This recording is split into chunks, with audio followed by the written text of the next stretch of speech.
Hello guys. तो आज से हम एक नया मांगवा स्टार्ट करने जा रहे हैं जिसका नाम है लाइटनिंग डिग्री, और रीपर ऑफ द मून की वीडियोस भी साथ साथ आती रहेंगी। तो चलिए शुरू करते हैं। इस एपिसोड के स्टार्टिंग में हमें किसी जगह का सीन दिखाया जाता है जहाँ पर एक बच्चा लकड़ी से कुछ बनाते हुए कह रहा होता है, मेरे जन्म के बाद सबसे पहले जो मेरे हाथ में टूल लाया वो था एक नाइफ़। जब मेरे पिता ने मुझे ये दिया था तब मैं बहुत छोटा था। मैं अभी 10 साल का हूँ और मेरे पिता एक मूर्तिकार थे। उन्होंने मुझे चाकू चलाना सिखाया। उन्होंने मुझे सिखाया कि एक इंसान कैसे बनते हैं।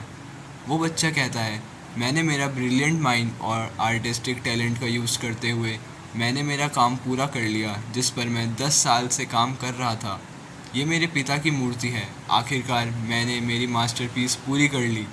हम देखते हैं वो बच्चा अपने पिता का फ्लैशबैक याद करता है जहाँ पर उसके पिता उसे कह रहे होते हैं, तुमको अभी से सावधान रहना चालू करना होगा।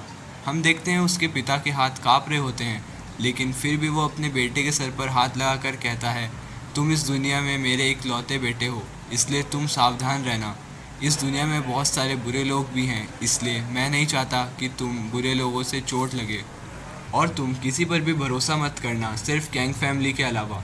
वो बच्चा हमें बताता है, एक जानलेवा बीमारी थी जिसने हमारे गांव के सभी लोगों की जान ले ली, और गैंग फैमिली के मास्टर का 3 दिन पहले ही निधन हो चुका है, और अभी गांव में मेरे पिता और मैं ही बचे हैं, और अभी हम गांव के पीछे वाली पहाड़ों में रह रहे हैं। लेकिन मैंने फ़ैसला किया कि मैं ये बात मेरे पिता को नहीं बताऊंगा। वो बच्चा अपने पिता को कहता है, ठीक है पिताजी। उसका पिता उससे कहता है, मेरे बेटे, मुझे तुम पर बहुत गर्व है और तुम दूसरे लोगों से होशियार भी हो। मैं चाहता हूँ कि तुम हमेशा खुश रहना और दूसरे लोगों के प्रति हमेशा दयालु रहना, और तुम स्ट्रॉन्ग बनना मेरे बेटे। हम करंट समय का सीन दिखाया जाता है। वो बच्चा अपने पिता को याद कर कर रोने लगता है और कहता है, मेरे पिता की स्माइल बहुत सुंदर थी। वो बच्चा अपने पिता की मूर्ति को खड़ी कर कर कहता है, मुझे खुश रहना चाहिए, मुझे देखकर पिता भी ऊपर से खुश होंगे। वो बच्चा अपने पिता की मूर्ति को देखकर कहता है, लेकिन मुझे अचानक से ऐसा लगा कि मैं अंदर से अकेला हूँ। वो बच्चा थोड़ी देर सोचकर आगे कहता है, अगर मैंने मेरे पिता को ऐसे ही छोड़ दिया तो क्या उन्हें अकेला महसूस नहीं होगा? वो बच्चा वहाँ से जाते हुए कहता है, लकीली मेरे पिता के पास में मेरी माँ की भी ग्रेव है, और मेरे पास एक आर्टिस्टिक टैलेंट है, लेकिन मैं कोई ख़ास इंसान नहीं हूँ। सीन चेंज होकर हमें शाम का सीन दिखाया जाता है। हम देखते हैं कि उसने अपने पिता के पास में अपनी माँ की भी मूर्ति लाकर रख दी है, और वो कहता है, जब मैं छोटा था तब मेरी माँ का निधन हो गया था, इसलिए मुझे ज़्यादा कुछ याद नहीं है उनके बारे में। बस मुझे ये याद है कि वो बहुत खूबसूरत इंसान थी। वो बच्चा अंगड़ाइयाँ लेते हुए कहता है, आखिरकार मैंने दोनों मूर्तियाँ का काम पूरा कर ही लिया। हम देखते हैं उस बच्चे के पीछे से कोई कहता है, क्या तुमने ही इस ग्रेव को बनाया है?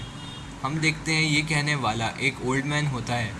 कहानी सुनाने वाला कहता है, इस तरह मैंने अपने डैम्ड मास्टर से मिला। वो बच्चा उस ओल्ड मैन को देखकर अपने मन में कहता है, मेरे पिता ने कहा था कि मुझे स्ट्रेंजर से सावधान रहना होगा, इसलिए मुझे नहीं पता कि मुझे इस सस्पिशियस ओल्ड मैन से बात करनी चाहिए या नहीं। वो ओल्ड मैन दोबारा से कहता है, ये ग्रेव, क्या ये सच है कि ये तुमने बनाया है? वो बच्चा उस ओल्ड मैन की बात सुनकर अपने मन में कहता है, लेकिन एक बच्चे के रूप में मुझे अपने बड़ों का सम्मान करना चाहिए। यदि ये ओल्ड मैन धक्का मुक्की की तरह व्यवहार नहीं करता है तो मुझे रिस्पेक्टफुल रिप्लाई देना होगा।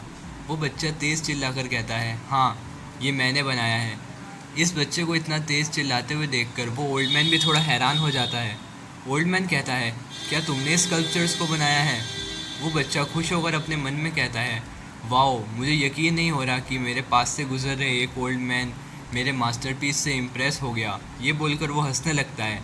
ओल्ड मैन उसको ऐसा हंसते हुए देखकर अपना अजीब सा मुंह बना लेता है।